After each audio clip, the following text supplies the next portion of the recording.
Et sur votre situation personnelle? Comment? Et sur votre situation personnelle, est-ce que vous êtes menacé? Vous vous sentez menacé? C'est quoi menacé? Est-ce que vous vous sentez menacé de perdre votre poste d'entraîneur de Lyon? Ah ça, non, je ne suis pas. Toi?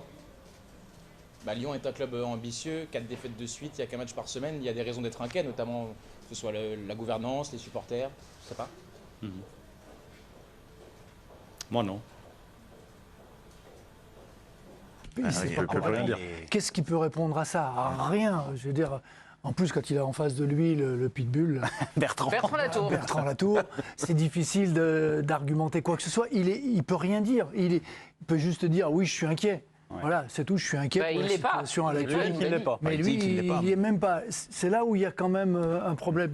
Même s'il l'était, il ne peut pas le dire. Si, il peut le dire. S'il peut le dire par rapport aux joueurs, il peut développer le truc en disant je suis inquiet parce que cette équipe, avec les moyens qu'on a, on devrait faire mieux que ça. Il va falloir qu'on se remette en... Il peut toujours ouvrir. Un discours qu'il a tenu parfois. Il est resté fermé. Il est resté fermé. Non, le problème, c'est là où il va plus bien. C'est qu'il est resté sur son cas personnel. Et là, il a tout fermé. Il est acculé. Ludovic, on se souvient de propos effectivement de Peter Bosz, notamment avant la réception de West Ham, c'était le match retour de Ligue Europa l'an dernier, où il disait « Pour l'instant, j'arrive pas à transmettre, à faire passer ce que je veux à mon équipe », ce qui était quand même un aveu d'échec, en tout cas, ça posait question. Et finalement, on est quelques mois plus tard, est-ce qu'on en est toujours là? C'est-à-dire que Peter Bosz, il demande des choses à ses joueurs, il a une idée de ce qu'il veut, mais sur le terrain, on n'a pas du tout la retranscription de ses souhaits. Non, mais il y a tout. Le football, c'est de trouver des associations.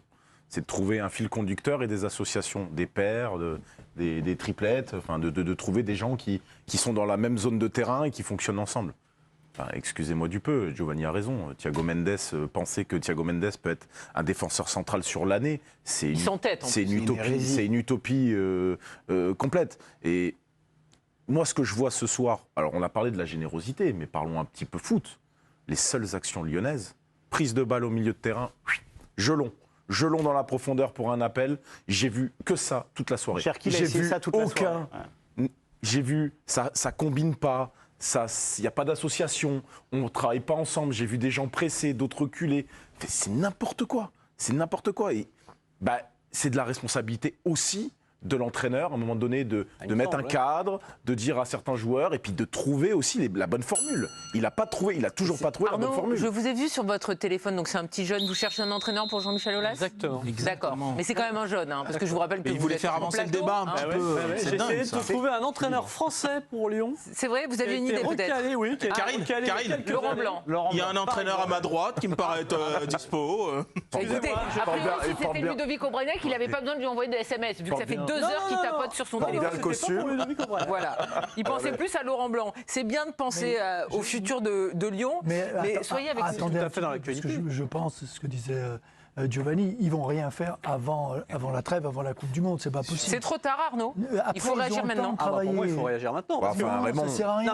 Ils vont prendre qui, comment, dans quelles conditions? Peu importe. Ça n'a aucun sens. Les entraîneurs, il y en a. Des gens qui sont capables de mettre en place un projet, il y en a. Et là, la personne qui arriverait aurait grosso modo un bon mois pour lancer la machine. Et pour pouvoir travailler en décembre. Surtout qu'il y a une longue trêve. Il y a une longue trêve, il y a un mois. C'est des vacances, c'est une nouvelle saison. Attendez, est-ce qu'il ne faut pas changer tant que le championnat peut être sauvé, en fait? On est en train de dire qu'ils sont à 10 points de l'OM. Ils sont déjà à 10 points de la Ligue des Champions. Parce qu'on ne parle évidemment pas de la première place. Oui, mais c'est un club dans les 10 premiers, ça sera bien. Ah bah d'accord, on parle de Lyon. Raymond, c'est un club. Il vient d'assassiner le game. C'est une émission sérieuse. Non mais Raymond, c'est un club qui est dimensionné quand même pour l'Europe. J'ai même... Faites attention, il y a le rouge. Non, j'ai même failli... Je le dis pas à l'antenne. On a l'antenne, là. Je pense qu'il se méfie de ne pas être dans les 4. Parce que l'année dernière, qui disait que Saint-Etienne allait descendre? Qui pouvait imaginer ça? Et un club, ça se dégrade. Qui pouvait penser que Bordeaux pouvait se dégrader de la même manière? Il faut faire attention, il faut réagir. Il y en a 4, c'est vrai. Ah oui, ça va vite. Mais tu sens un entraîneur là qui est capable de réagir mais oui, mais par contre, comme on l'a dit, tu peux pas juste taper sur les joueurs, tu peux pas juste taper sur l'entraîneur. Ce qu'on a vu ce soir, c'est la résultante d'un club. Mais quand tu regardes juste la construction de l'effectif, quand tu te dis ça manque d'un central, ça manque d'un milieu récupérateur devant la défense, ils n'ont rien fait cet été. Ça veut dire que ça bosse mal depuis des années et que chacun pense. Je peux pas qu'à sa gueule, on va le dire clairement, dans ce club depuis des années, chacun fait sa petite guerre d'ego, chacun mène son petit combat de son côté, et il n'y a personne qui travaille quasiment pour l'Olympique Lyonnais, que ça soit des joueurs au staff technique. Il y a une bonne nouvelle quand même dans les recrues, c'est le petit Le Penant qui arrive de Caen, qui lui quand même. Oui, mais c'est un joueur qui devrait être dans une rotation qu'on devrait voir. Mais c'est quand même. Ça dit beaucoup. Dave, par rapport au 11 de départ, par exemple, il a commencé à en parler Giovanni, mais je l'ai coupé. Priorité au direct.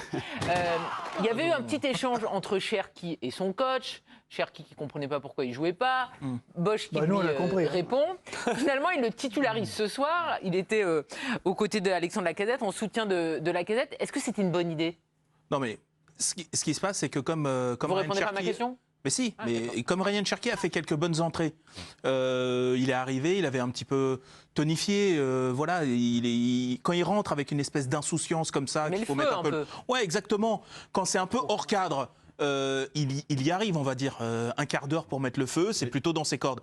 Quand il est titulaire, il est systématiquement décevant. Parce que là, il y a une gestion de match, parce que là, d'un seul coup, il y a une équipe au patrimoine physique en face qui est impeccable. En plus, il y a un bloc. Ses qualités, ça va très vite. On sent qu'il faut un peu plus de temps. On sent qu'il n'est pas encore achevé, on va dire. Non, mais il faudrait en plus qu'il y ait une équipe lyonnaise qui ait la maîtrise du jeu, qui puisse jouer. Et là, il t'apporterait un plus.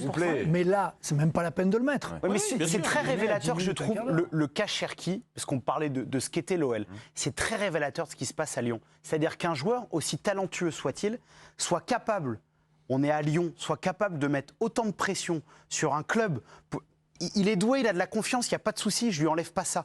Mais si vous prenez l'OL d'il y a 15 ans, mais un gamin aussi fort soit-il, mais jamais on lui dit garçon, tu as déjà 15 minutes, de 20 minutes dans cette équipe-là, c'est déjà bien. C'est quasiment le cas partout, ça, malheureusement, Giovanni. Non, mais c'est pas vrai. C'est pas vrai. Là, puis c'est une problématique qui dure. C'est-à-dire qu'il a eu ces problèmes-là avec Garcia, il les a avec Bosch maintenant. Donc c'est un. Après, joueur les gars, là, on fait un mauvais procès. Mais non, je te dis pas que c'est Cherki le problème. Qu'on aille sur Ryan Cherki là. Mais je te dis pas que c'est Cherki le problème. Il a un état d'esprit irréprochable depuis le début. Déjà, quand il rentre, il le fait rentrer sur un côté, ce qui est complètement différent. Mais Ludo, t'as été jeune joueur normalement. Quand t'es jeune joueur et que t'es à Lyon et que tu rentres, tu dois déjà être content d'être rentré normalement. C'est pas de sa faute. Le problème, c'est qu'on lui laisse être comme ça. Il a rien dit de scandaleux. Il a dit qu'il avait fait des bonnes entrées et qu'il perdait un peu patience. Comme aujourd'hui, le monde a un peu changé. Donc, tu veux dire que le football a changé pour citer Sa Majesté ? Moi, je l'ai dit. Et j'étais à Lille dans l'équipe championne. Oui. Bon, alors, j'avais pas 20 ans. J'en avais 24-25. Mais moi, je l'ai dit aussi. Donc, je veux dire... T'as des gens qui ont du caractère. Ludo, je te dis moi, pas que c'est grave de dans le dire. Je suis pas un Ludo, machin. Enfin, voilà, on l'a tous fait à un moment ou à un autre. Bonne idée. Et ce garçon méritait ces derniers temps d'avoir un match titulaire. Est-ce que c'est le meilleur match pour le faire commencer? Donc c'était pas un cadeau ce soir finalement? Il fallait pas le mettre ce soir? Mais non, parce que c'est un match qui va à 10 000. Il y a des absents, donc à un moment il faut bien faire jouer les joueurs qui sont là. C'est vrai, et si on va au bout de la logique sur l'effectif de Lyon, est-ce qu'à un moment ou un autre, il ne faut peut-être pas relancer un garçon comme Boateng? Bon, il est juste champion du monde, alors ça date un peu, ça va faire 8 ans. Parce que là, la défense. Mais bon, est-ce que c'est pire que Thiago Mendes? J'ai l'impression que ce soir-là, tous les absents ont raison. C'est là d'un seul coup, on va convoquer finalement Boateng. Non, mais Boateng revient. Il ne peut pas rejouer. À dire quand même que Diomandé, c'est pas si mal débrouillé. Oui, c'est vrai. Parce qu'ils ont pris des vagues. Parce qu'on peut pas taper tout le temps sur la défense. Mais de toute façon, là, ils ont pris des vagues parce que les mecs font pas le premier pressing, parce qu'au milieu c'était très léger. Donc ils ont pris une succession de vagues. On en revient toujours à la même chose. C'était les mêmes problèmes à Monaco. On disait toujours que Badiachile, Maripane et Disasi étaient mauvais. Mais ça dépend comment le bloc devant travaille aussi. Oui.